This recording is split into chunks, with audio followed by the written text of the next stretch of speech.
Voilà, vous êtes deux ministres, moins de 40 ans, l'une et l'autre. Et Farida Setiti nous dit un peu qui vous êtes. Bonsoir. Bonsoir. Mère de 4 enfants à 37 ans, Cécile Duflot est une fin stratège. En seulement 11 ans, elle est passée de simple militante des Verts à ministre, une progression qui en agace plus d'un. Pourtant, pour y arriver, l'ex-secrétaire national d'Europe Écologie Les Verts a dû avaler quelques couleuvres et mis de l'eau dans son vin. Depuis 3 mois, on m'a rajouté une muselière. Parce que c'est normal. Moi, j'accepte les règles. Et imaginez ce que ce serait un gouvernement où il y a X, Y qui disent le contraire ou qui disent ouais, ce que dit machin, c'est n'importe quoi. Ça tient pas. Et pourtant, les règles, Cécile Duflot a du mal à les accepter, comme par exemple au début de son mandat, la ministre du Logement n'hésite pas à prendre position sur la dépénalisation du cannabis. C'est la position d'Europe Écologie Les Verts, ça fait très longtemps. Notre objectif, il est double. Il est de faire baisser le trafic, de supprimer le trafic et la violence notamment, et d'avoir une politique de santé publique. Donc oui à la dépénalisation. C'est plus simple que ça, c'est de dire il faut considérer que le cannabis, c'est comme l'alcool et le tabac, même régime. Pas question, rétorque Jean-Marc Ayrault. Message entendu par la ministre du Logement qui promet, dit-elle, de rentrer dans le moule. Une promesse qui fait douter ses camarades d'Europe Écologie Les Verts. Selon eux, à force de faire le grand écart, Cécile Duflot risque de rester au sol. L'autre écologiste du gouvernement, c'est Pascal Canfin, 37 ans. Il est né à Arras dans le Nord-Pas-de-Calais. Journaliste économique de formation, c'est au Parlement européen que le ministre délégué au développement réussit à se faire un nom et une renommée. Spécialiste des questions de finance internationale, son cheval de bataille, c'est l'encadrement de la finance et la réglementation bancaire. Pour ses camarades d'Europe Écologie Les Verts, Pascal Canfin, contrairement à Cécile Duflot, fait l'unanimité. Pour eux, il fait le boulot, il assure.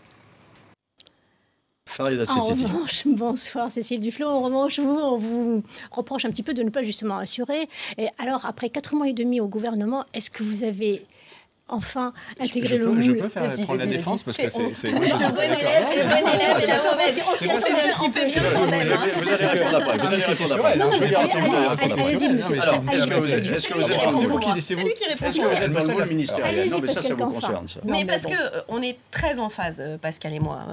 Et moi, ça me fait rire parce que je vous le disais pendant le reportage. Il faut faire entrer les gens dans des cases. Donc, on vous allez faire le bon élève et l'élève indiscipliné. Pas du tout. Pascal, comme moi, savons parce que c'est notre parti Europe Écologie Les Verts qui a décidé de participer au gouvernement, pourquoi on est là et qu'est-ce que nous avons à y faire. Et ce qui me fait sourire, c'est que quand on regarde votre reportage, on dit « Ah là là, Cécile Duflot n'a pas respecté la discipline gouvernementale parce qu'elle a parlé de dépénalisation du cannabis ». Non, j'ai dit... Voilà la position de mon parti. À l'époque, j'étais secrétaire nationale. Maintenant, si je m'exprime moins sur un sujet, on dit « Ah ben vous voyez, elle se tait, elle n'ose plus parler, etc. » Donc, Mais moi, j'ai Madame résolu Duflot, cette question. Vous-même Non. avez dit, ça y est, je vais rentrer dans J'ai le moule. résolu. Non, je C'est n'ai vous-même absolument qui pas dit ça. Je ne vais pas ni rentrer dans le moule. Je vais faire ce que j'ai à faire. Je suis pleinement ministre. C'est-à-dire que je sais pourquoi je suis là. Je sais ce que j'ai à faire. Et vous savez, les commentaires, j'ai été habituée depuis longtemps à m'en défaire et à tenir ma route. Je vais vous donner un tout petit exemple. Quand j'ai été réélue secrétaire nationale, après 2 ans de mandat, j'étais absolument inconnue.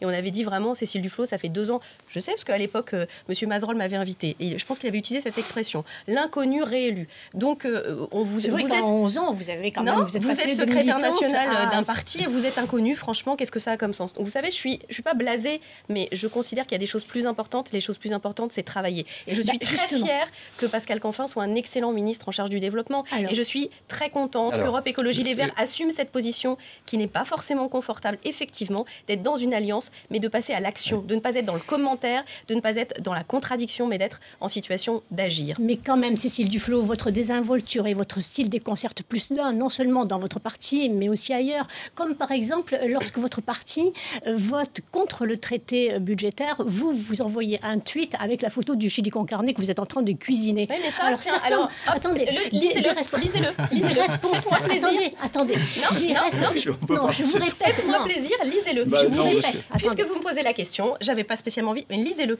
Non, mais Lisez-le en entier. Je vous dis Non, on peut juste pas ce lire, que parce que m'ont c'est dit, petit. on n'arrive pas à lire. Mais parce que voilà, vous Non, mais racontez attendez, une histoire. attends, mais laissez-moi Non, finir. je ne vais pas vous laisser Attendez. finir parce Mais que non. je n'accepte pas. Mais non, je veux des bien responsables répondre. écologistes m'ont dit, Non. Cécile Duflot, qu'ils prenaient ça pour du mépris Eh bien, pour ceux qui bien, croient c'est encore à le la contraire. politique. Donc, vous allez me laisser répondre parce que Je vous laisse répondre. Je n'accepte. Je peux très bien accepter de répondre sur ce que je fais, mais si vous lisez ce qui est effectivement écrit, et je pense que ça n'a pas été compris. Donc quand ça n'a pas été compris, c'est pas seulement le problème des gens qui comprennent pas, c'est le problème des gens qui l'émettent. Et donc je ne le referai plus. Pourquoi ? Parce que je disais... méthode anti-stress, cuisiner un chili et regarder Pascal Durand. Parce que, en vérité, effectivement, j'étais en train de regarder à 22h Pascal Durand sur iTélé, une chaîne concurrente de chez vous, qui expliquait la position des écologistes. Tout le monde a oublié ça, mais c'est ce que je disais. Et je le disais en clin d'œil, et je vais laisser Pascal continuer. Je le disais en clin d'œil à Pascal Durand, parce que moi, je sais ce qu'est le rôle de secrétaire national. Je l'ai été pendant des années, et je suis très heureuse que ce soit lui. Je trouve qu'il fait extrêmement bien son job, qu'il le fait avec beaucoup de cœur, avec beaucoup de dévouement. Je sais à quel point c'est précieux et c'était à lui que je pensais. Et lui, d'ailleurs, il l'a parfaitement compris. Alors, justement, on vous a critiqué pour vos robes à fleurs, les jeans, etc. Et vous avez une barbe de 3 jours et personne ne vous dit rien. On est complètement macho dans le milieu politique. Je voudrais d'abord répondre à la question. Attendez, je vais répondre à cette question, mais vous m'avez empêché de répondre à la question. Il faut qu'on avance. Parce que en une phrase. Prenez le bilan de Cécile Duflot comme ministre. Mais on en parlera tout à l'heure. Mais ça, personne ne lui reproche son travail au gouvernement. Regardez ce qu'elle a fait sur l'encadrement des loyers, alors que pendant des semaines, on lui a dit en coulisses ou sur la scène publique, tu n'y arriveras pas, tu n'y arriveras pas, tu n'y arriveras pas. Elle l'a fait. Et sur la loi, elle le défendra tout à l'heure. Donc il faut aussi parler de son bilan ministériel et pas simplement du reste. Maintenant, moi, si vous dites on est dans un monde macho, si Cécile me permet d'y faire référence, oui, je pense qu'on est dans un monde macho. Je vous donne 2 exemples. Le premier, moi j'ai moins de 40 ans, vous l'évoquiez tout à l'heure, 38 ans, j'ai 2 enfants, j'ai une garde partagée à 50%. Aucun journaliste ne m'a posé la question de savoir comment je m'organisais pour garder mes enfants alors que j'ai 38 ans, la probabilité que j'ai des enfants est assez élevée. On n'a pas non plus posé la question à Cécile Duflot. Combien de fois on lui a posé Combien de fois on lui a posé Combien de fois on l'a posé parce que sinon on n'y arrivera jamais. Combien de fois on l'a posé à Najat Belkacem? Combien de fois on l'a posé à Aurélie Filippetti? On la pose qu'aux femmes. On la pose qu'aux femmes. Donc, je veux dire, vous-même, les journalistes, vous avez intériorisé ça. Et puis, je voudrais dire quand même que j'ai été, en tant qu'homme et féministe à mes heures, j'ai été particulièrement choqué par le dessin de Plantu dans Le Monde de lundi ou mardi dernier sur Cécile, qui disait, qui relatait donc un message Facebook évidemment imaginaire de Cécile à François Hollande, disant François, prends-moi au gouvernement, j'avalerai toutes les couleuvres. Excusez-moi, mais cette phrase, elle est d'un sexisme extraordinaire et moi, ça ne me dérange pas de le relever. Vous, est-ce que vous en avez avalé? Tiens, on va écouter Cécile Duflot, c'était en septembre 2011 au micro de Ruth Eltrief. Est-ce que vous imaginez sérieusement possible d'avoir autour d'un gouvernement un ministre de l'Industrie ou de l'Énergie et en face de lui un ministre écologiste avec le ministre de l'Énergie qui raconte l'avancée du chantier de Flamanville et l'inauguration prochaine? Ce serait inconséquent, ce serait incohérent. On n'imagine pas des ministres écologistes autour de la table d'un gouvernement qui continue à construire des centrales nucléaires. C'est simplement inenvisageable. Alors, je me tourne vers l'avocat Pascal Canfin. C'est exactement ce que dit Cécile Duflot comme étant irréalisable, est exactement ce qui s'est produit. Vous avez un ministre qui est en charge de l'industrie, il s'appelle redressement productif, Arnaud Montebourg, qui vous dit le nucléaire, c'est une filière d'avenir, et vous avez un ministre écolo qui n'est pas tout à fait en mesure de contrôler ce qui se passe. Non, mais les choses sont simples. On est venu sur un contrat. Ce contrat, c'est le contrat qu'on a passé avec le Parti socialiste et les engagements du président de la République.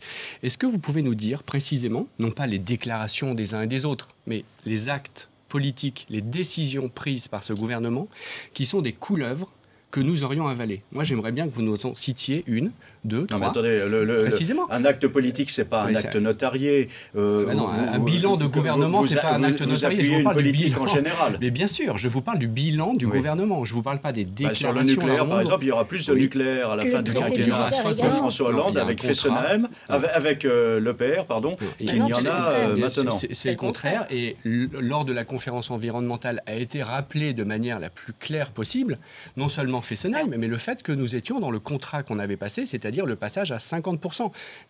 Quant à l'EPR, les choses sont pas forcément stabilisées aujourd'hui. Pour revenir aux questions du jour, l'exemple, j'aimerais bien qu'on close cette séquence sur les couleuvres parce qu'on nous la ressort tout le temps. Nous n'avons pas avalé de couleuvres, point. C'est ça la réalité. Non. Alors sur le traité budgétaire, on ne comprend pas votre silence, Cécile Duflot, ni la position de votre parti. Et d'ailleurs, c'est ce que dit Daniel Cohn-Bendit. On l'écoute.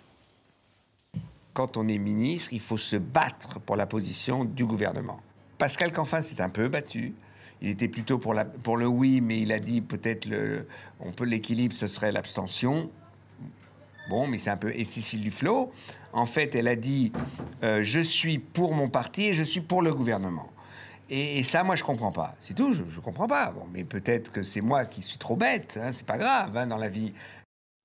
Alors, qu'est-ce que vous répondez ? Dany Cohn-Bendit, il y a une personne au monde, qui est capable de comprendre que quand un collectif pense quelque chose, lui peut penser différemment et réciproquement, et l'inverse des deux, je pense que c'est la personne la plus idoine pour comprendre les positions compliquées, vu qu'il en a environ une par jour. Ça, c'est le premier point. Le deuxième point, c'est que ce qui peut déranger, c'est que nous assumions la solidarité gouvernementale. Oui, c'est un choix, et c'est un choix de notre parti.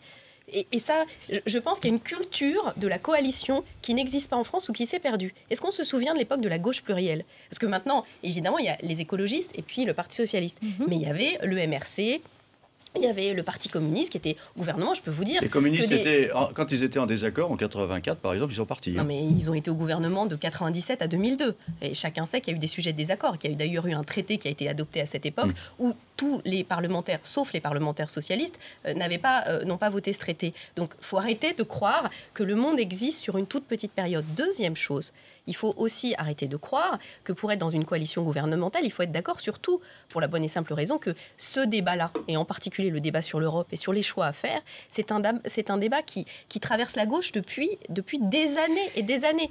Il y a une chose, c'est qu'il ne traverse pas Europe Écologie Les Verts. Notre position, elle est clairement fédérale, favorable à une construction européenne supplémentaire, à un vrai budget européen. Il y a un choix de moment qui a été exprimé par mon parti. Et il y a un statut qui est le nôtre. Une dernière question quand même, c'est du flou. Mais ce soit qui essaiera de croire qu'il y a de la contradiction tombera sur un os, parce que la réponse, nous la donnerons dans la durée. Au sein de votre parti, on vous reproche justement de ne pas aller au-devant des militants pour défendre la position du gouvernement, comme le faisait à l'époque Dominique Voynet, par exemple. Mais non, je ne suis pas secrétaire national. Le secrétaire national, c'est Pascal Durand.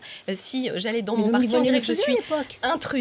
Je pense que je fais ce qui est juste. Je demande aussi à ce que chacun comprenne. Et ça se fait de façon beaucoup plus simple. J'ai l'impression que les journalistes ou parfois les éditorialistes ont une réflexion moins simple que les citoyens de base et les citoyens classiques qui observent le débat et qui comprennent ce que ça veut dire être dans un gouvernement, ce que ça veut dire faire l'objet d'une solidarité gouvernementale qui est la mienne, et puis avoir un parti politique qui n'est pas le parti majoritaire de cette coalition. Ça s'appelle travailler ensemble. Merci Farida. On parle logement ?